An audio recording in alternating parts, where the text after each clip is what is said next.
시청자 여러분 안녕하십니까? 한국기자협회와 방송기자연합회, 한국PD연합회가 공동 주최하는 서울시장 후보자 초청토론회, 저는 사회를 맡은 CBS 김현정 PD입니다. 재보궐선거의 시계가 빠르게 돌아가고 있습니다. 특히 서울시장 선거는 서울시의 일꾼을 뽑는다는 의미에서 서울 시민에겐 당연히 중요하고요. 또 수도 서울이 전국에 미치는 영향 생각하면 전 국민적으로도 중요한 선거죠. 정치적으로도 그렇습니다.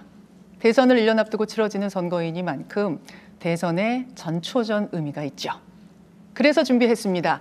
주요 정당의 서울시장 후보들을 초청해서 허심탄회하게 묻고 듣겠습니다.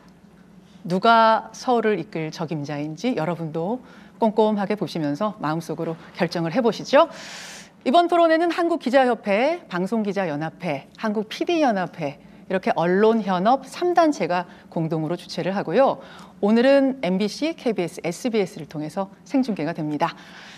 그렇다면 첫 번째 초청 후보를 만나보겠습니다. 오늘의 초청 후보, 국민의당 안철수 후보입니다. 안철수 후보님 어서 오십시오. 네, 안녕하십니까. 어제 1대1 단일 토론하고 조금 피로가 남아있지는 않으시나 모르겠습니다. 힘이 남았습니다. 밤샘 토론할 걸 그랬습니다. 예, 오늘 시간이 허락한다면 밤샘 마라톤 토론으로 준비를 해보죠. 오늘 네 분의 패널이 자리를 함께 해주셨습니다. 이성일 MBC 통합뉴스룸 선임기자 어서 오십시오. 그 옆으로 임소라 JTBC 정책팀 기자도 자리를 하셨습니다. 어서 오십시오. 예. 그리고 박록삼 서울신문 논설위원 함께 하셨고요. 어서 오십시오. 끝으로 정범수 KBS PD 자리하셨습니다. 어서 오십시오. 예, 어떻게 질문을 받는 후보자보다 질문하시는 분들이 더 긴장하신 것 같은 그런 느낌인데요. 조금 긴장 푸시고요. 오늘 네 분의 패널들은 유권자를 대신해서 이 자리에 앉으신 거니까요. 정말 기탄 없이 질문을 해주시고 후보자께서도 솔직하고 명쾌하게 답변해 주실 것을 부탁드리겠습니다. 자, 그렇다면 안철수 후보의 모두 발언으로 오늘의 초청 토론의 문을 열죠. 내가 서울시장이 돼야 하는 이유, 왜 나 안철수인가? 모두 발언 1분 드리겠습니다. 서울 시민 여러분 반갑습니다. 서울시장 후보 안철수입니다. 어제 제가 서울시장이 되면 정권 교체를 위한 야권 대통합을 추진하겠다고 말씀드렸습니다. 이제 확실히 이기는 후보, 불안하지 않은 무결점 후보를 선출해서 본선에서 이기는 것이 급선무입니다. 지금 서울에는 일자리가 없습니다. 서민들은 아무리 발부동 쳐도 살 수 있는 집이 없습니다. 집값 감당할 수 없습니다. 집 한 채 있는 중산층은 세금 폭탄에 불안에 떨고 있습니다. 이렇게 시민들은 고통받고 있는데 권력자들은 땅 투기로 불로소득을 얻고 있음이 드러나고 있습니다. 선진국들은 올여름이면 마스크 벗고 코로나19에서 해방된다는데 우리는 기약이 없습니다. 영국 주간지 이코노미스트를 보니까 선진국보다 1년 늦은 내년 중반은 되어야 한다는 그러한 소식을 접했습니다. 저는 임기 첫날부터 코로나19에 대해서 대처할 수 있는 유일한 후보입니다. 전 정부나 전 시정 일로 추궁당하지 않을 후보입니다. 그리고 2030 중도층 무당층까지 야권 지지를 넓혀 야권을 지지층을 바꿀 유일한 후보입니다. 반드시 야권 단일 후보로 승리해서 정권 교체의 교두보를 놓겠습니다. 고맙습니다.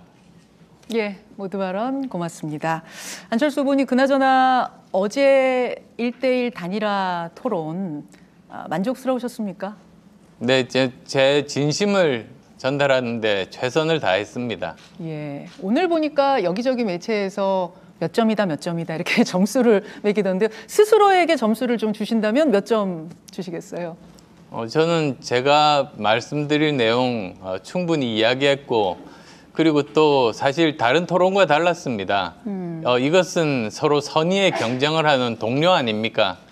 제가 단일 후보가 되면 선대위원장을 부탁드릴 뿐이어서 예의를 갖추면서도 시청자들께서 궁금해하실 부분들 속속들이 다 질문을 했습니다. 예. 그래서 몇 점 주시겠습니까? 점수는 시청자분들이 판단하시는 거 아니겠습니까? 좋은 점수 부탁드립니다. 예, 예. 오늘 우리 네 분의 패널들이 굉장히 다양한 분야의 질문들을 많이 준비를 해오셨어요. 그래서 저는 지금 이 순간 여러분들이 가장 궁금해하실 만한 질문을 좀 짧게 드리고 그리고 패널석으로 마이크를 옮기도록 하지요. 오늘 오전까지를 마지노선으로 해서 여론조사 문구 합의를 하는 걸로 이렇게 알고 있었는데 오전에 합의가 이루어지지 않았다고 제가 전해 들었습니다. 최대 걸림돌은 뭔가요? 아마도 여론조사 방식 아니겠습니까? 그래서 사실 지금까지 쓰지 않던 방식을 국민의힘 쪽에서 가지고 나왔습니다. 그래서 그 문제에 대해서 어떻게 합의를 이룰 것인가 그것 때문에 왔다 갔다 하고 있습니다만 이제 곧 3시에 다시 협상이 재개된다고 합니다. 그래서 저는 협상팀에게 모든 전권을 위임하고 그리고 거기서 나오는 어떤 결론도 저는 담대하게 수용하겠다 그렇게 말씀드렸습니다. 지금 조금 새롭고 한 번도 보지 못한 형식의 어떤 것을 가지고 왔다 말씀을 하셨는데요. 오세훈 후보와 제가 아침 저희 라디오 프로에서 오늘 아침에 인터뷰를 했습니다만 오세훈 후보 측에서는 안철수 후보 측에서 좀 비상식적이란 단어를 쓰시더라고요. 비상식적인 처음 보는 형태의 질문을 가지고 오셨다 이렇게 말씀을 하시는데 지금 양쪽의 이야기가 좀 다른 것 같습니다. 예, 실제로 어떤 내용 서로 의논했는지 이제 내용이 나오지 않겠습니까? 예. 그러면은 판단하실 수 있을 겁니다. 저희는 비상식적인 요구 한 적이 없습니다. 맞춰져 가고 있는 건가요? 제대로 저는 꼭 합의를 이루기를 바랍니다. 그리고 그래서 지금 초조하게 지켜보시는 야권 지지자분들이 안심하고 이렇게 야권 단일화 후보 결과를 기다리시게 하기를 정말로 진심으로 바라고 있습니다. 예, 예. 오늘 오후에 이제 협상이 재개가 되고 만약 오늘 합의가 성사가 되면 내일 하루 여론조사를 하는 것으로 이렇게 정리가 되는 걸까요? 저는 오늘 3시 정도 합의가 이제 모임이 시작이 되겠죠. 그렇게 되면 오늘 가능하다면 뭐 오늘부터라도 빨리 시작할 수 있지 않을까 그런 희망을 오늘 가지고 밤늦게라도 있습니다만 여론조사를 시작한다는 말씀이실까요? 네, 밤늦게라도 예. 뭐 물론 뭐 12시에 전화를 드리는 건 실례니까 그래도 뭐 9시, 10시까지는 전화를 드릴 수 있지 않을까 그런 기대를 하고 있습니다. 혹시 이러다가 단일화가 깨지는 건 아닌가? 여기 계시는 기자분들도 그런 생각하실 텐데요. 깨질 가능성은 없겠습니까? 저는 깨지지 않게 하기 위해서 최선을 다할 각오를 가지고 있습니다. 오세훈 후보 측의 단일화 의지는 확신하십니까? 저는 확실하다고 생각합니다. 확실한다고 믿고 싶습니다. 좀 눈을 약간 깜빡하시면서 말씀을 하시는데요. 오늘 오 후보님도 역시 아침에 그런 말씀하시더라고요. 단일화는 반드시 돼야 한다. 그 의지는 확고하다. 전혀 의심할 여지가 없다. 그렇게 두 분이 말씀하셨으니까요. 아마 조만간 단일화의 결과가 나오지 않을까 그런 생각을 해봅니다. 자, 그렇다면 이제 패널석으로 제가 마이크를 넘기도록 하지요. 서울신문의 박록삼 논설위원 마이크 받아주십시오. 네. 안 후보님이 주로 쓰시는 말씀들 이런 걸 보면은 뭐 정권 교체, 단일화, 반문 연대 이런 되게 지방 행정, 이 서울시장이 수행해야 될 과제와 역할인 지방 행정과는 좀 거리가 있는 동떨어져 있는 그런 정치적인 가치를 담은 말씀들이 많으신데요. 이 서울시장이라는 이 광역정부, 광역자치단체의 수장을 맡으실 분으로서 너무 정치적인 부분으로만 정치공학적인 부분에 대한 접근이 더 많으신 거 아닌가라는 좀 의문이 듭니다. 어떻게 보시나요? 아마도 제가 정책이라든지 서울시 비전에 대해서 말씀드리는 거를 못 보셔서 그럴 겁니다. 저는 좀 특이한 위치에 있습니다. 지금 현재 원내 정당의 당 대표입니다. 그래서 최고위원회를 주재합니다. 그 자리에서는 국가 전반에 대한 이야기들을 당을 대표해서 하게 됩니다. 그리고 또 한편으로는 서울시장 후보로서 앞으로 서울을 어떻게 만들겠다는 비전, 그리고 아주 세부적인 공약들 이렇게 말씀을 드립니다. 그래서 아마 지금 말씀하시는 부분은 제가 당대표로서 최고위원회에서 하는 말씀을 아마 보시고 하시는 말씀인 것 같고요. 제 공약을 보시면 그렇지 않다는 거 쉽게 아실 수 있을 겁니다. 이제 그럼에도 불구하고 어쨌든 그런 부분들이 가장 많이 노출이 되고 그런 관심을 중심으로 안 후보님에 대한 이 기사에 노출되고 이런 부분들이 많이 되잖아요. 저는 오히려 안 후보님께서 가지고 있는 어떤 정책적인 과제라든가 공약이라든가 이런 부분들을 더 먼저 앞세워서 말씀하시는 게 중요하지 않을까. 왜냐하면 이거는 서울시장 선거이기 때문에. 그래서 사실은 이 근본적인 제가 질문을 드려보고 싶은 게 왜 서울시장을 하시려고 하는지 그 부분을 좀 말씀해 주십시오. 예, 우선은 제가 서울시장 이번에 도전한 이유는 나라를 살리기 위해서입니다. 사실 나라를 제대로 바꾸려면 정권 교체를 해야만 되지 않습니까? 그런데 그 전에 바로 지금 서울시장 선거가 있습니다. 제가 대선을 준비하고 있었습니다. 그런데 작년 가을 정도에 많은 분들이 저한테 제가 아무리 대선 열심히 준비해봐도 소용없다.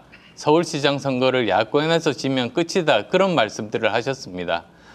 그래서 고민 끝에 제가 몸을 던져서 서울시장 선거를 승리를 하면 그것은 야권이 정권 교체의 교두보를 확보할 수 있다. 그런 생각에 이번에 뛰어들게 됐습니다. 또 하나는 지난 10년 동안 서울이 제대로 발전을 하지를 못했습니다. 특히 제가 외국에 나와 있었던 기간, 다른 외국의 많은 도시들은 굉장히 빨리 발전하고 있는데 서울은 오히려 퇴보하고 있었습니다.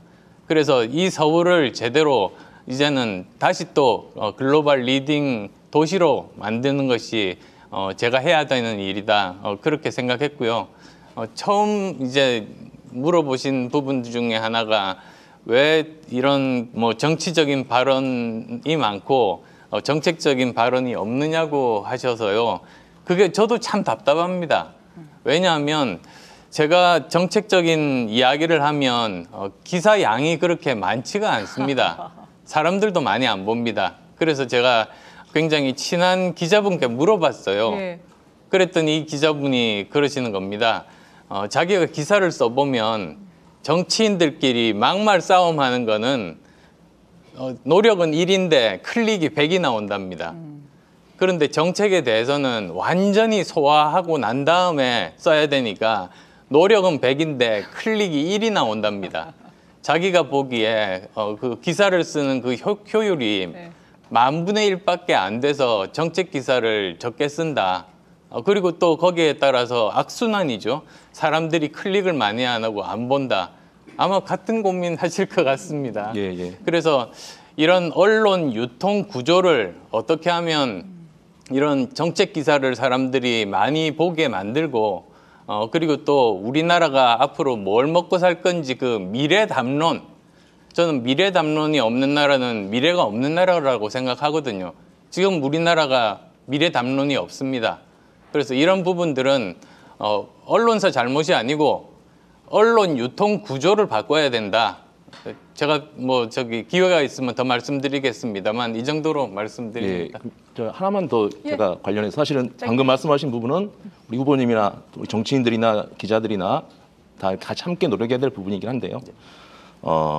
그렇다고 그러면 사실은 이 정부의 재집권을 막고 정권을 교체하는 게 서울시장의 역할인 건가요? 정권 교체의 교두보라고 생각합니다.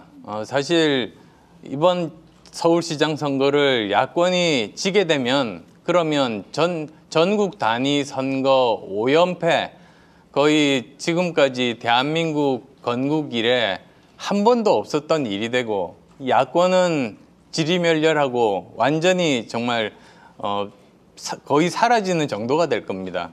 그렇게 되면 민주당 일당만 거의 남게 되는데 그건 민주주의 발전을 위해서도 또 대한민국의 발전을 위해서도 좋지가 않습니다. 항상 서로 견제와 균형을 맞춰야지 힘이 있는 사람이 교만에 빠지지 않고 부패하지 않고 제대로 일을 하는 것 아니겠습니까? 그리고 그걸 견제하고 부패하지 않게 만드는 게 야당이 어느 정도 힘을 가져야만 합니다. 그래서 우리나라 미래를 위해서도 야당이 이번에 정권 교체를 해야 하고 그러기 위해서 가장 중요한 과정으로 이번 서울시장 보궐선거가 있는 겁니다. 이게 문재인 정권의 마지막 선거이기 때문에 그렇습니다. 이 서울시장 이 선거라는 그 의미를 이렇게 규정하시기 때문에 정책에 대한 기사를 쓸 수가 없는 거죠. 기자들이 사실은. 그래서 과연 정말 이 지방 행정가로서 광역정부의 수장으로서 무엇을 하고 무엇을 해야 되는지에 대한 것을 강조하시지 않기 때문에 정치적인 어떤 의미라든가 내용들만 자꾸 부각되고 결국은 왜 서울시장을 하시려고 하는지에 대한 의문이 계속 남아있게 되는 거죠. 그 이야기도 여러 번에 걸쳐서 사실 말씀드렸습니다. 그리고 제 공약이 5년 공약을 말씀드린 겁니다. 그러니까 1년 만에 할 수 있는 일을 말씀드리고 저는 그 다음에 인정을 해주시면 재선에 도전하고 싶습니다. 그래서 지금 현재 서울 시민들이 가장 관심을 가지고 있는 것이 세 가지 아니겠습니까? 첫 번째가 코로나19 방역에 대한 부분, 그리고 또 두 번째가 부동산 부분, 그리고 또 세 번째가 민생 및 일자리 부분입니다. 그래서 그 세 가지에 대해서 아주 구체적으로 공약들을 말씀드린 바가 있습니다. 자, 박 의원님 여기까지 일단 다음 순서를 좀 기다려 주시고요. 안철수 후보 재선을 생각하고 있다. 이번에 시장이 되면 그 말씀하셨어요. 그러면은 혹시 이번에 단일화에서 만약 혹시 실패하신다고 하면, 즉 오세훈 후보로 단일화가 된다고 하면 그때도 대선 출마는 안 하시는 겁니까? 우선 제가 어제 토론회 때 말씀드린 거 보신 분들도 계실 겁니다. 제가 단일 후보가 되면 허락해 주신다면 오세훈 후보가 제 선대위원장 해주시면 좋겠고 예.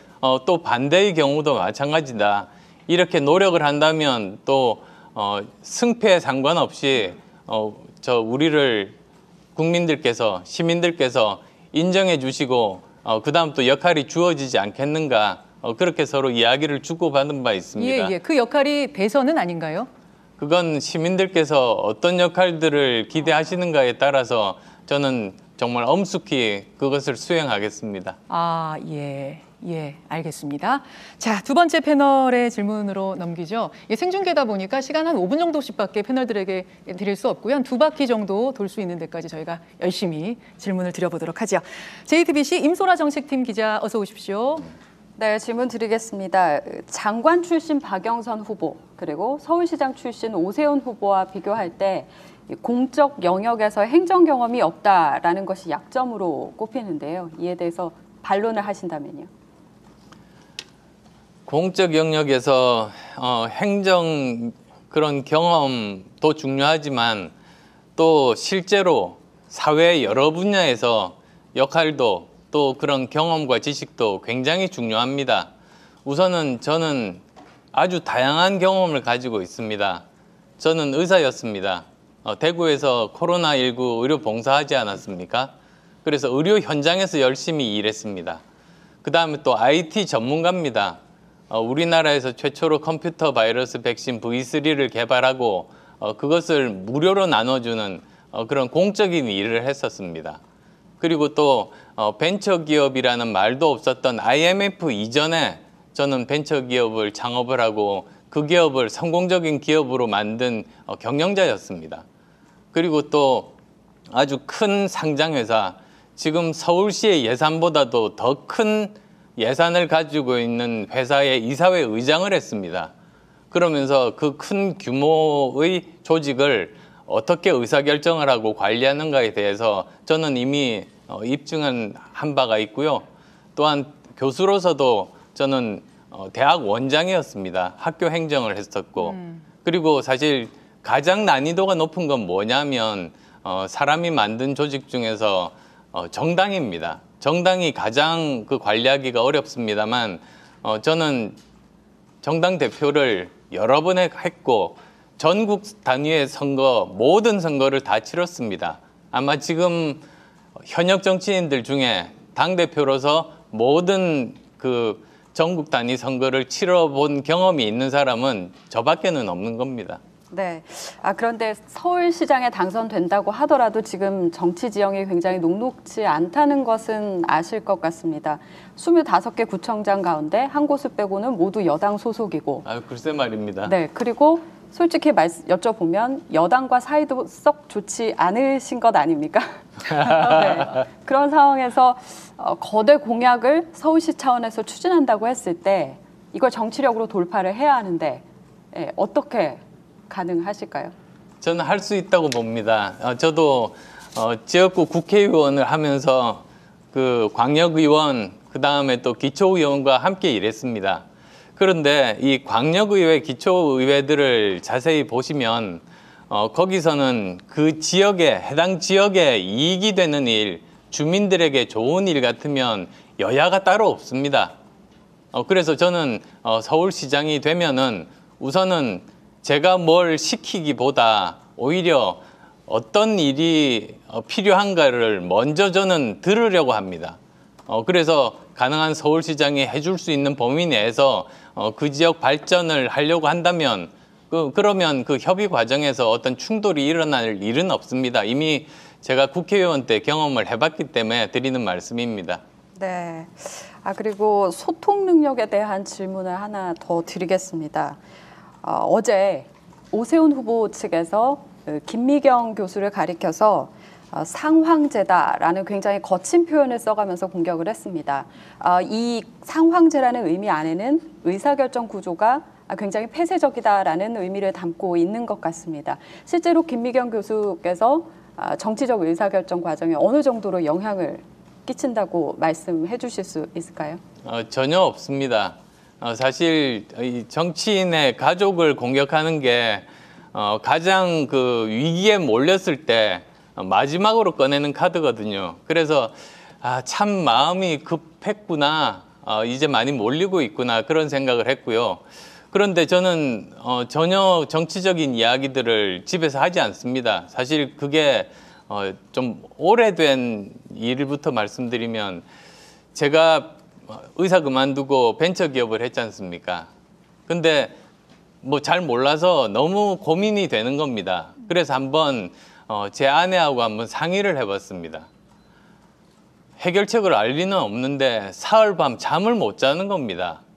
그래서 이런 문제는 나 혼자 괴롭더라도 고민하고 해결해야지 이렇게 가족에게 알리는 것은 아니다 싶었습니다. 그 이후로 바깥에서 있는 일은 전혀 안 알리고 있는데요. 사실 이게 신뢰되는 말씀인지는 모르겠습니다만 그 김종인 위원장님의 사모님이 예. 제 아내와 이름이 같습니다. 맞습니다. 예. 그리고 또 뭐 정치적인 영향력에 대한 이야기도 여의도에 많이 퍼져 있습니다. 혹시 그분과 착각해서 그러신 것 아닌가? 저는 그런 생각, 뭐 그런 해석밖에 할 수가 없습니다. 그래서 혹시 그 말을 한 사람이 자기 당의 위원장을 디스한 거 아닌가? 저는 그렇게 생각합니다. 이준석 전 최고위원이 그 말씀하셨잖아요. 예, 그러면 안 되죠. 잘리겠네요, 곧. 전혀 집에서는 정치 얘기를 나누지 않는다. 지금 그 말씀을 하셨어요. 임소라 기자의 질문 일단 여기서 마감을 하고 마이크를 넘겨보겠습니다. 이성일 MBC 통합뉴스룸 전임 기자 받아주십시오. 좋은데. 안 후보께 정책 말씀할 기회를 안 드려서 좀 아쉽긴 합니다만요. 제 첫 질문은 역시 단일화 관련된 얘기 한 말씀 여쭙고 가겠습니다. 예, 아쉽습니다. 네. 뭐 원론적인 얘기인데요. 안 후보께서는 2012년 대선 또 2011년 서울시장 선거에서도 뭐 좀 서로 다른 방식이기는 하지만 후보 단일화라는 틀로서 이 선거에 좀 관여를 하셨습니다. 이번 선거에서는 뭐 이기기 위한 방법이라고 이제 명확하게 목적을 말씀하셨는데 혹시 과거에도 뭐 그런 목적이셨던 건지 또 아니 그것 말고 혹시 이 단일화라는 그런 어려운 틀을 이렇게 다시 펼치시는 이유가 혹시 있으신지 좀 짧은 답변 좀 부탁드리겠습니다. 예, 저는 정치 처음 시작부터 지금까지 굉장히 어려운 길을 걸었습니다. 사실 큰 당에서 정치를 시작했다면 그렇게 어렵지 않았을 겁니다. 보호해주는 사람도 많고 그리고 여러 인재들도 많아서 떠나는 사람도 없었을 겁니다. 그런데 아시다시피 저는 이렇게 항상 제3의 길을 걸어왔지 않습니까? 지금 기존의 정치를 바꿔달라는 국민의 열망을 그것을 제가 이루기 위한 어려운 길을 제가 이제 선택해서 이렇게 걸어온 겁니다만, 그런데 그 과정에서 아까 말씀하신 그런 후보 단일화 시도는 사실은 소수에 불과했습니다. 제일 대표적으로 말씀드릴 수 있는 것이 2016년 20대 총선 때 그때 국민의당을 창당을 했습니다. 그리고 그때 지지도가 굉장히 낮았습니다. 그 결과 국민의당에 모여있는 현역 의원분들 중에서 다시 민주당으로 돌아가자고 하는 그런 요구가 빗발쳤습니다. 예. 굉장히 많이 흔들었습니다. 그런데 저는 그럼에도 불구하고 꿋꿋이 제 의지를 관철시켜서 이 선거를 승리로 만들었습니다. 그래서 3김 이래는 최초로 이런 38석에 해당하는 그런 커다란 정당, 교섭단체 정당을 만든 겁니다. 그래서 이것이 그렇게 제가 뭐 선거할 때마다 뭘 단일화에 목을 맸다 이렇게 생각하시지는 않으시기 바랍니다. 지금 그 오세훈 후보와의 단일화가 이제 현안이긴 하지만요. 이 이전에 뭐 1차 예선이라고 할까요? 금태섭 후보와 또 제3지대 후보 단일화를 하시지 않으셨습니까? 질문 드리고 싶은 거는요. 지금 국민의힘하고 합당 추진 의사를 좀 밝히셨는데 혹시 이 문제에 대해서 금 후보하고 혹시 상의를 하신 적이 있는지, 또 그 오세훈 후보하고 단일화를 한다면 이전에 같이 하셨던 금 후보와의 또 관계는 어떻게 되는지 이게 좀 궁금합니다. 예, 제가 계획을 말씀드린 게 이렇게 말씀드렸지 않습니까? 우선 사실은 이 단일화 과정이라는 것 자체가 통합의 시작입니다. 정치적으로 항상 보시면 그렇게 되어 왔습니다. 그리고 저는 이제 단일 후보가 되면 통합 선대위를 구성합니다. 거기서 이제 함께 같은 목적을 가지고 일을 하게 되는 것이죠. 그 다음은 이렇게 더 큰 범여권 단일화 범여권 통합을 말씀드렸습니다. 그리고 거기에는 두 당뿐만 아니라 금태섭 의원 또 허락을 하신다면 윤석열 총장님 포함해서 많은 분들을 함께 하겠다 그랬습니다. 그리고 금태섭 후보와 저희가 토론 과정에서도 이렇게 지금 현재 민주당의 폭정에 저지하기 위해서 이런 커다란 야권의 힘을 합하겠다. 당장 국민의힘의 입당에 대해서는 본인은 반대한다. 그렇지만 커다랗게 힘을 합치는 것에는 찬성한다. 그렇게 이야기를 했었습니다. 별도로 상의를 하지는 않으신 그때 예. 서로 토론하면서 했던 그 사람의 이야기입니다. 네. 그 당시에도 3지대 후보라는 이제 표현들을 이제 쓰셨는데요. 당시에 제가 의미를 받아들이기로는 현 정부에는 실망했지만 국민의힘 정당을 지지하지 않는 유권자들의 편을 선다 이런 뜻으로 이제 받아들였었거든요. 근데 만약에 국민의힘과 이제 합당을 하신다고 하면 앞서 말씀하셨던 그런 유권자들은 혹시 지지할 후보가 사라지는 건 아닐까요? 저는 그렇게 생각하지 않습니다. 사실 어떤 분은 그러시더라고요. 제가 처음부터 2번 후보로 시작했으면 아주 쉽게 저 단일 후보가 될 수 있었을 것 아닌가. 그런데 저는 그렇게 지금 이런 정치 구조에서 1번과 2번 대결을 하면 저는 100점 100패라고 봅니다. 그리고 그건 지금까지 이미 여러 번 선거에서 증명된 바가 있습니다. 야권이 이기기 위해서는 제1야당의 힘만으로는 부족합니다. 그래서 제1야당뿐만 아니라 저희 같은 국민의당, 그리고 또 조금 전 말씀하신 표현대로 민주당에 반대하지만 그렇지만 아직 제1야당까지는 이렇게 선택하지 못하는 분들까지도 모두 다 모아와야 된다. 저는 그렇게 말씀드려서 제가 지금 4번으로 출마를 한 것입니다. 그렇게 2번의 지지자, 4번의 지지자가 모두 합쳐야지 겨우 1번과 해볼 만하다.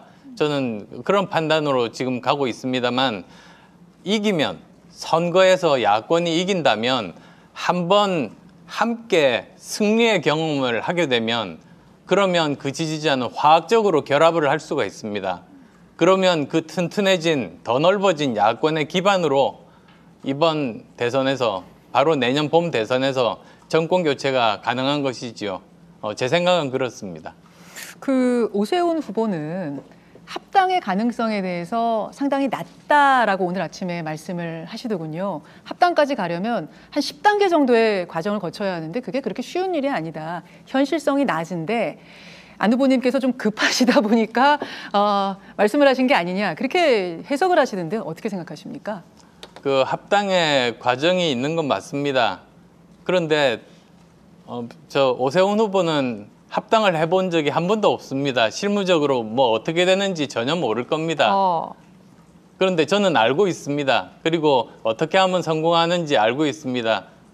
뭐 그래서 거기에 대해서는 전혀 걱정하지 않습니다. 잘 모르시는 것 같은데 그럼 제가 가르쳐 드려야 되겠습니다. 그 합당이라 하면 그러면은 새 집을 짓고 간판도 새로 달고 이런 의미의 합당인 거죠? 아니 전체가 이제 모여서 의논을 해야죠. 예. 그리고 그 목적 자체는 정권 교체입니다.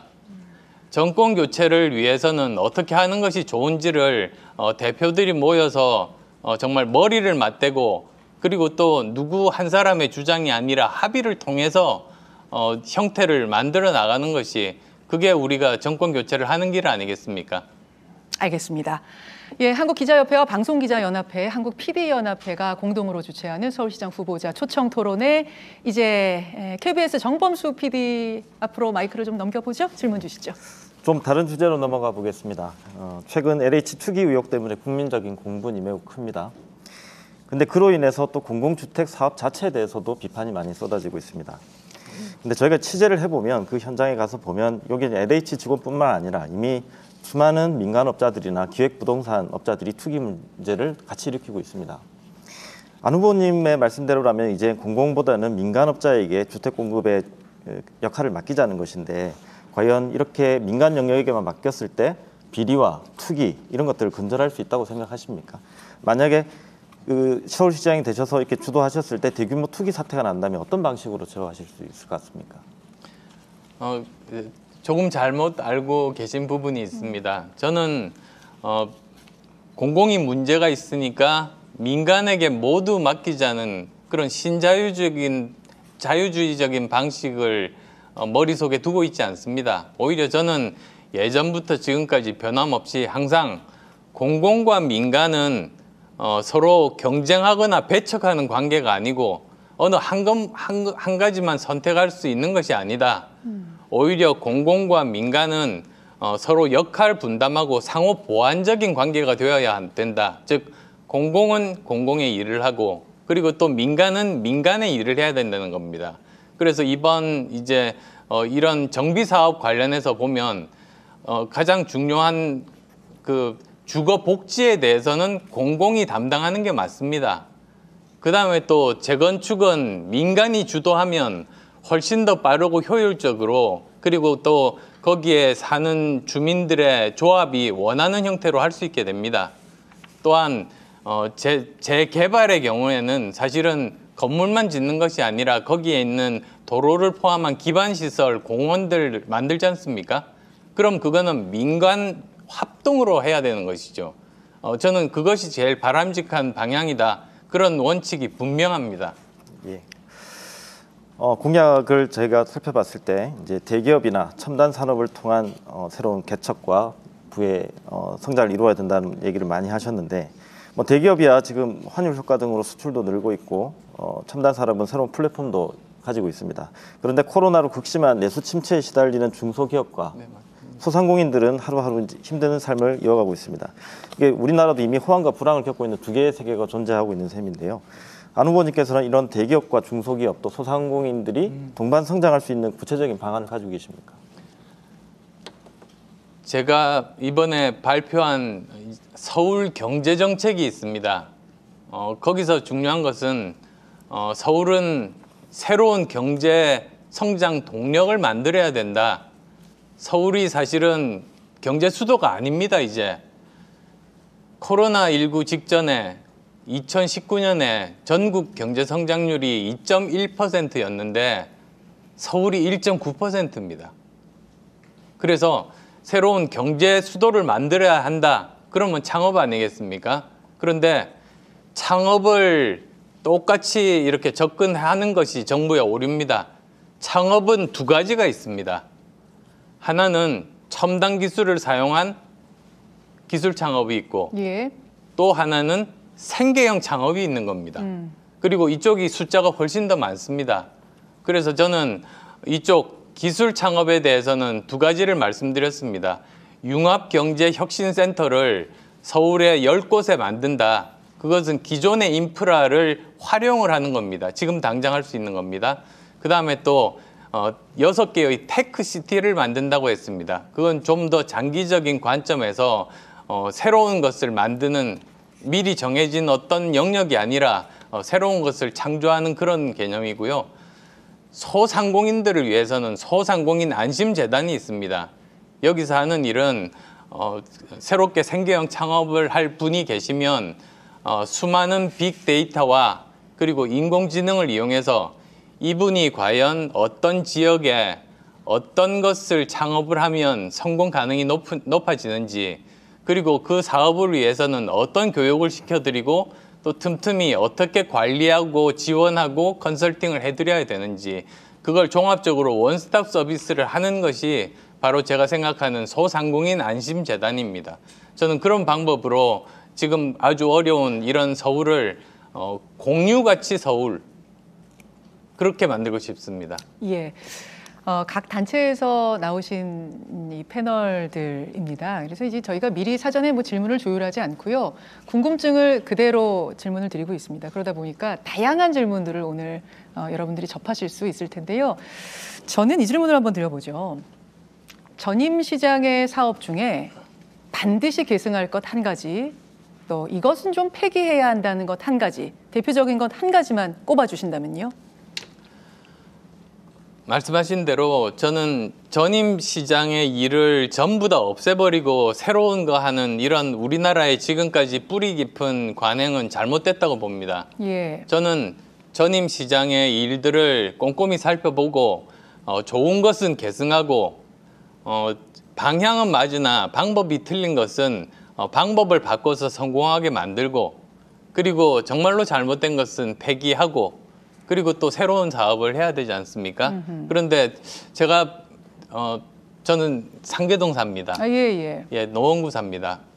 제일 좋은 것이 그 찻동입니다. 찾아가는 그 주민센터입니다. 그건 굉장히 호응도 높고 정말 참 좋은 정책이다. 이건 더 계승하고 더 발전시켜야 되겠다. 저는 그렇게 생각을 했습니다. 네. 그런데 폐기할 잘못된 사업은 사실 숫자가 너무 많아서요. 근데 사실 뭐 가장 많은 사람들이 대상이 되고 고통을 받고 있는 것은 바로 재개발, 재건축에 대한 것 아니겠습니까? 제가 얼마 전에 그 어떤 곳을 갔습니다. 그런데 사실 뭐 말씀드릴게요. 사직 제2지구입니다. 예. 바로 앞에 서울경찰청이 있고 청와대 바로 앞입니다. 그런데 가보면 지붕이 다 무너져 있는 폐가가 있는데 거기다가 그냥 도시 재생 사업을 한 겁니다. 폐가의 벽화를 그리고 그게 되겠습니까? 사실 저는 도시 재생 사업이 전적으로 잘못됐다고 생각하지는 않습니다. 어느 정도 좋은 그런 주거 환경, 어느 정도 최근에 지어진 곳들 같으면 그러면 그런 것이 좋은 환경을 제공해 주겠죠. 예. 그런데 노후 주거 지역 같은 경우는 정말 그러면 안 됩니다. 거기는 재건축, 재개발을 해야지 주민들이 살 수 있고 지금은 안전까지도 위험이 있습니다. 어떤 분 집에 들어가 보니까요. 그 안방인데 천장이 무너질까 봐 쇠 막대를 세워놨습니다. 저는 인명사고가 날 가능성이 굉장히 높아서 이거 빨리 해결해야 된다고 보고 있거든요. 그 사업은 반드시 고치겠습니다. 알겠습니다. 지금 재건축 이야기 하셨는데요. 이 이야기가 나온 김에 혹시 부동산이나 LH 사태, 재건축 이런 문제 관련해서 질문 있으신 패널 먼저 하시겠어요? 제가 예, 질문 드리겠습니다. 이성일 기자 받아주시죠. 잘 아시겠지만 LH 직원들로부터 시작된 그 신도시 땅 투기 의혹이 지금 있는데요. 이 사건 혹시 서울시장이셨다면은 좀 막을 수 있었다고 생각하시는지, 또 새 시장은 또 어떤 방법으로 이런 사태 재현을 막을 수 있다고 생각하시는지 여쭙고 싶습니다. LH가 이제 국가기관 아니겠습니까? 그리고 서울시 산하 공기관으로는 SH공사가 있습니다. 저는 SH공사도 이런 의혹에서 자유로울 수 없다고 생각합니다. 그래서 제가 서울시장이 된다면 SH공사에 대해서 저는 전수조사가 필요하다. 그리고 그것이 단순히 거기에 있는 직원들 명의로 산 그런 토지뿐만 아니라 가족들도, 그리고 또 관계 부서 공무원들도 조사를 해야 되고요.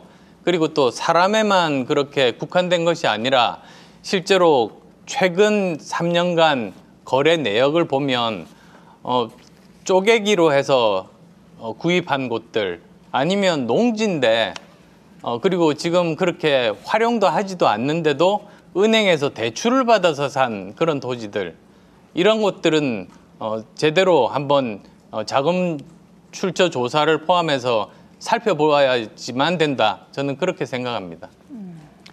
기왕 드린 김에 부동산 대책 관련해서 한 가지만 더 여쭙겠습니다. 그러시죠? 예, 그 공급 대책 말씀하시면서 민간 주도의 재건축 얘기를 하셨는데, 지금 사실 그 재건축과 관련된 여러 가지 제도적 틀을 지금 중앙정부에서 지금 만들고 있지 않습니까? 이 부분은 지금 안 후보께서 생각하시는 것과는 조금 결이 다른 부분이 있는 것 같고요. 또 지금 신도시를 통해서 이제 공급을 하겠다라는 정책 또한 이건 또 서울시장의 권한 바깥이라고 할 수 있을 것 같거든요. 예, 이런 문제들을 어떻게 풀어나가실 수 있을지. 예, 말씀하셨듯이 신도시는 이제 국가 사업이고 서울시 바깥에 있죠. 그런데 지금 현재 그 정부가 공급 대책으로 바꿨습니다. 그 전에 정말 25번 대책, 그러니까 전임 장관의 25번 대책이라는 것이 24번은 거의 다 규제 정책이고 마지막 25번째가 공급 대책이었는데 그게 실효성이 없었습니다. 그러다 보니 이번에 또 그 다음 장관, 변 장관이 26번째 대책으로 대규모 공급 대책을 내놨습니다. 그리고 그 중에서 서울에 32만 호를 이제 공급하겠다고 그렇게 대책을 세워놓은 겁니다. 그래서 저는 서울시장이 되면 이제 공급 대책을 좀 더 제대로 공급하겠다 이렇게 말씀드렸지 않습니까?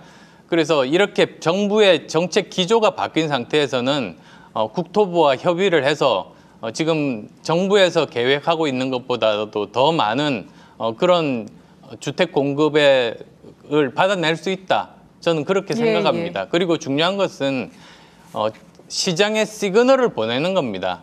이렇게 많은 주택을 공급할 것이라는 시그널을 지금 보내야 주택 가격이 안정될 수가 있지. 그냥 예전처럼 박원순 시장 때 사실 평균 1년에 8만 호 정도, 사실 더 정확하게는 7만 8천 호 정도가 계속 허가가 됐습니다.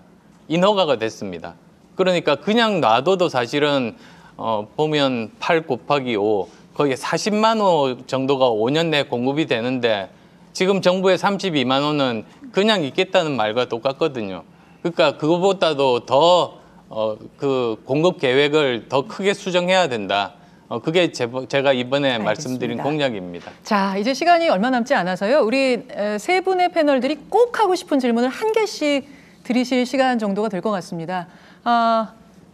임소라 기자부터 하시겠어요?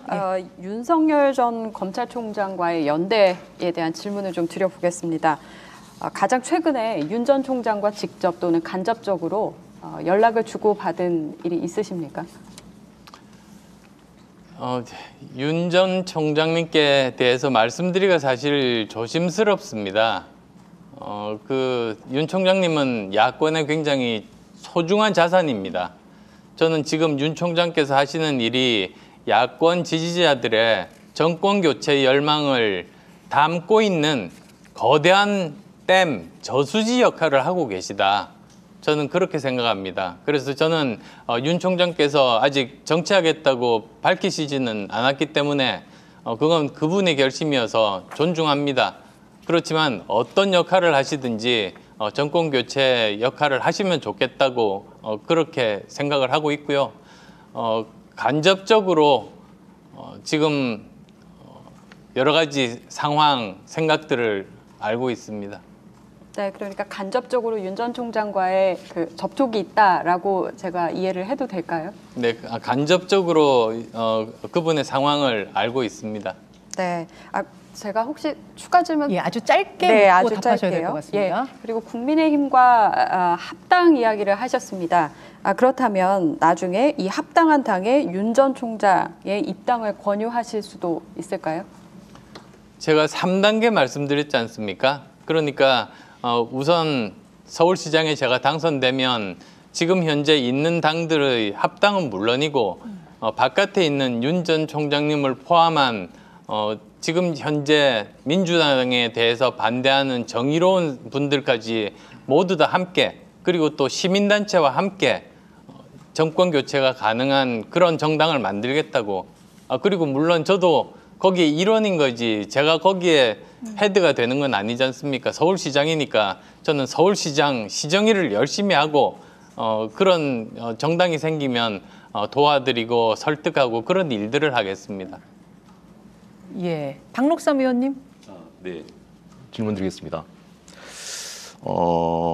사실 앞서서 안 후보님도 말씀하셨던 것처럼 이렇게 많은 창당과 합당들이 과정들이 계속 정치 10년 남짓 되는 30년 못 되는 기간 동안에 많이 있었습니다. 그래서 일각에서는 안 후보님을 가리켜서 창당 전문가라는 약간 냉소 섞인 시선을 보내기도 하고 그러는데요. 저는 지금 이 오세훈 후보와의 단일화 이런 논의를 하기 전에 사실은 정책적인 연합을 먼저 추진하는 게 당연한 그 합리적인 수순이라고 생각을 하거든요. 맞습니다. 그래서 그런 측면에서 오세훈 후보님의 정책 중에서 취해야 될 정책과 버려야 될 정책은 뭐가 있다고 보시는지 말씀해 주십시오. 사실 창당 전문가 아까 말씀하셨습니다만 제3의 길이 굉장히 어려운 길 아닙니까? 편하게 양당에 있으면 편하게 할 수 있는데 이렇게 어려운 길들을 계속 갔습니다. 어떤 분은 그러시더라고요. 지금 제가 한국 정치 역사상 제3지대에서 가장 오래 살아남고 있다고. 또 바깥에서 정치권 바깥에서 어떤 일을 하고 업적을 이룬 사람이 정치권에 와서 가장 오래 버티고 있다. 그런 말씀도 해주셨습니다. 그건 모두 다 사실은 저를 위한 것이 아니라 제 소명의식 때문에 우리와 우리 아이들이 살아갈 미래를 위해서 우리나라의 틀을 제대로 만드는 일을 하기 위해서 이 일을 하는 겁니다. 그런데 이제 질문으로 돌아가면 사실 정책에 대해서는 제가 먼저 제안했습니다. 그래서 그냥 단순히 이것 자체가 룰 협상, 서로 단일화를 어떻게 할 것인가 뿐만 아니라 정책적으로도 서로 방향을 맞춰야죠. 그래서 누가 시장이 되든 같은 방향의 그런 시정을 할 것이다. 그래서 저희들은 이미 대표자들을 권은희 의원 포함해서 2명을 뽑았습니다. 그리고 그렇게 할 것이고요. 또한 취할 정책들도 있습니다. 거기 보면 굉장히 상세하게 지역별 공약들이 있습니다. 근데 약간 업데이트가 안 돼가지고 뭐 예를 들면 제가 살고 있는 곳에 창동 차량 지구가 있는데요. 네. 거기에다가 서울교통공사를 이전하겠다는 사실은 지역 주민들이 전혀 바라지 않거든요. 거기가 원래 바이오메디컬 산업지구로 지정을 하고 거기서 새로운 일자리를 만들기로 하고 있는데 그런 엉뚱한 것들도 있습니다만 그런 공약들 잘 살펴보고 제대로 더 좋은 방향으로 수정해서 반영할 계획입니다. 예, 짧게 하나만 더. 예, 짧게요. 예. 기후 위기 현안에 대해서 좀 여쭤보고 싶은데요. 지금 지난해 말 대통령께서도 탄소 중립 2050의 말씀을 하시고 그 중요성들을 강조를 하셨는데 이게 단순하게 무슨 국가 단위의 문제만이 아니라 전 지구적인 어떤 아젠다인데 네, 네. 이 관련해서는 어떤 문제의식과 어떤 과제의식을 갖고 계시는지 말씀해 주십시오. 정말로 중요한 문제입니다. 탄소 배출량이 더 늘어나면 이제는 지구가 다시 예전으로 돌아갈 수가 없습니다. 코로나19도 기후변화 때문에 생긴 겁니다. 이런 기후변화 때문에 탄소 배출로 기후가 변화되고 원래는 사람과 멀리 떨어져 있던 박쥐, 서식지가 사람과 점점 더 접근하여 오고 사람들은 이 수풀을 개간을 하면서 결국은 서로 접촉을 하면서 바이러스가 사람에게 들어온 것이죠. 그래서 이건 정말로 중요합니다. 그런데 정부의 계획은 전문가가 한 것 같지 않습니다. 무슨 뜻이냐면 보통은 저 탄소를 절감한다고 하면은 발전소만 생각합니다. 전기만 생각합니다. 그래서 이제 그 발전소에서 나오는 CO2만 줄이면 된다고 생각하는데요. 천만의 말씀입니다. CO2 배출 전체 중에서 발전소가 차지하는 비율은 20%입니다. 나머지 80%가 발전에서 나오는 게 아닙니다. 예를 들어 볼까요? 포항제철을 포함해서 이런 제철소에서 그 철을 만드는 과정에서 CO2가 엄청나게 나옵니다. 제철소에서 나오는 CO2만 해도 회사는 몇 개 안 되지만 우리나라 전체 CO2 배출량의 10%가 넘습니다. 그러면 어떻게 하면 이 CO2를 배출하지 않는 제철 방법을 개발할 것인가? 지금 현재 열심히 수소를 이용한 방법들 개발하고 있거든요. 예. 그래서 여러 가지가 필요한데 이번 정부는 지금 발전소 이것만 생각하는 게 저는 실현 가능성 없는 비전문가적인 그런 발상이다 그렇게 생각합니다. 예, 굉장히 큰 주제인데 짧은 시간 안에 답변을 부탁드려서 좀 그렇네요. 아마 다음에 한번 이런 큰 주제를 가지고는 깊이 있게 더 길게 논의를 해봤으면 좋겠다는 생각이 드는데요. 밤샘 토론 밤샘 하시죠. 토론. 마라톤 한 사람이라서 밤샘 토론 자신 있습니다. 정말로 이제는 시간이 한 3분 정도 남았습니다. 정범수 PD 꼭 하고 싶으신 질문 주시죠. 예, 그동안 안 후보님께서는 그 다양성이나 포용, 관용에 대해서 매우 강조를 하셨습니다. 그런데 최근에 이런 대화 자리에서 서울 광장에서 퀴어 축제를 여는 것에 대해서는 서울 도심에서는 안 된다라는 취지의 발언을 하셨던 걸로 알고 있습니다. 물론 그게 이제 성소수자 차별에는 반대한다는 뜻이겠지만 그런 것들을 거부할 수 있는 권리도 존중받아야 된다 이런 말씀을 하셨는데요. 근데 이런 시선 속에도 역시나 차별이나 혐오라는 것들이 담겨 있지 않나라는 지적이 있습니다. 여기에 대해서 어떻게 생각하십니까? 저는 분명히 말씀드리는데 소수자 차별 절대로 반대합니다. 그리고 집회의 자유는 반드시 존중되어야 된다고 생각합니다. 제가 그때 문제 제기를 했던 것이 여러분들께 말씀을 들었습니다.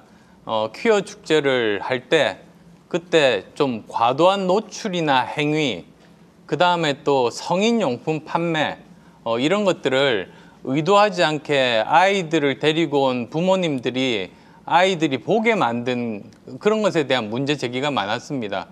저는 이것은 그런 그분들뿐만 아니라 다른 어떤 집회에서도 도심에서 허용되면 안 된다고 생각합니다. 그래서 일단은 그것에 대한 문제 제기를 강하게 한 것이고요. 그 다음에 또 제가 뭐 샌프란시스코 예도 사실은 들었습니다만 각 구역별로 예를 들면 우리가 할로윈 할 때 하면은 이태원 떠올리지 않습니까? 그래서 가서 아주 재밌게 거기서 축제를 즐기고도 합니다. 그런 것처럼 어떤 특화된 곳을 만들어서 거기에서 원하는 분들이 가서 거기에서 즐기는 좋은 문화를 만들면 거기도 명소가 되고 외국에서도 찾아오고 그것이 서로 좋은 일이 아닐까 그렇게 제안 드린 겁니다. 예, 오늘도 뭐 대화 중에 대부분은 재개발, 재건축 뭐 이런 공약들 주로 논의한 것 같습니다만 한 장애인 단체에서는 장애인들의 공약은 실종 수준이라는 비판을 하기도 했습니다. 서울시장이 되신다면 우선순위로 챙기고 싶은 사회적 약자에 대한 정책 하나 꼽으실 수 있을까요? 사회적 약자에 대한 정책. 제가 19대 국회의원 때 보건복지위원을 전반기, 하반기 전부 했습니다. 그리고 장애인 정책에 대해서 관심을 가지고 했던 일이 굉장히 많습니다. 그중에서 제일 중요한 게 등급제 철폐입니다.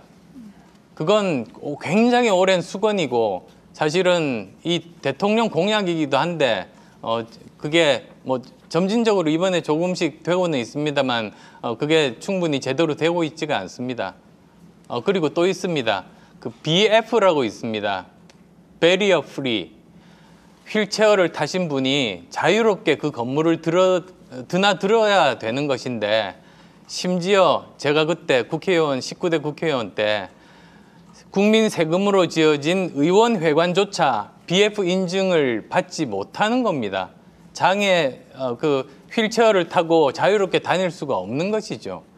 이런 것들부터 바꾸는 게 정말로 중요하다. 예. 저는 그런 의지를 가지고 있습니다. 알겠습니다. 한국기자협회와 방송기자연합회 그리고 한국PD연합회가 공동으로 주최한 서울시장 후보자 초청 토론회, 오늘 첫 순서 안철수 후보와 함께했는데요. 안 후보님, 끝으로 이 말씀은 우리 국민들께 꼭 드려야겠다. 마무리 발언 1분 해주시죠. 존경하는 시민 여러분, 이제 제 범야권 대통합선언으로 야권 지지자를 갈라치면서 야권의 결집을 방해하던 걸림돌은 완전히 사라졌습니다. 이제 남은 일은 야권 지지자 모두가 힘을 합쳐 서울시장 선거에서 승리하는 겁니다. 야권의 상황이 나빠지더라도 민주당 후보를 오차 범위 밖에서 확실히 이길 수 있는 결점 없는 후보, 그리고 전 정권, 전 시정일로 추궁당하지 않을 수 있는 후보, 야권이 취약한 20, 30대 중도층 무당층에서 민주당 후보를 압도할 수 있는 유일한 후보, 야권 대통합을 가장 강력하게 추진할 수 있는 후보, 저 안철수뿐입니다. 이제 안철수의 승리는 야권 정체의 승리입니다. 저 안철수가 서울시장 야권 단일 후보가 되어 기필코 승리하고 정권 교체의 교두보를 만들겠습니다. 저는 말만 잘하는 해결사가 아니라 말만 잘하는 해설사가 아니라 일 잘하는 해결사가 되겠습니다. 제게 일할 기회를 주십시오. 반드시 성과로 보답하겠습니다. 좋은 질문 주신 언론인 여러분께도 감사의 말씀드립니다. 예. 고맙습니다. 서울시장 후보자 초청 토론회, 여러분들 어떻게 보셨습니까? 끝까지 함께해 주신 안 후보 고생하셨고요. 패널들도 수고 많으셨습니다. 보궐선거는 늘 투표율이 떨어지죠. 하지만 여러분 꼭 투표하셔야 합니다. 정치가 왜 이래? 세상이 왜 이래? 이렇게 욕하기 전에 우리가 애초에 사람을 잘 뽑으면 됩니다. 그래서 마련한 자리입니다. 한국기자협회, 방송기자연합회, 한국PD연합회가 공동으로 주최하는 서울시장 후보자 초청 토론회. 오늘 안철수 후보와 함께했고요. 내일은 국민의힘 오세훈 후보, 그리고 다음 주 화요일은 민주당 박영선 후보 순서를 마련하고 있겠습니다. 끝까지 꼼꼼히 경청해 주시죠.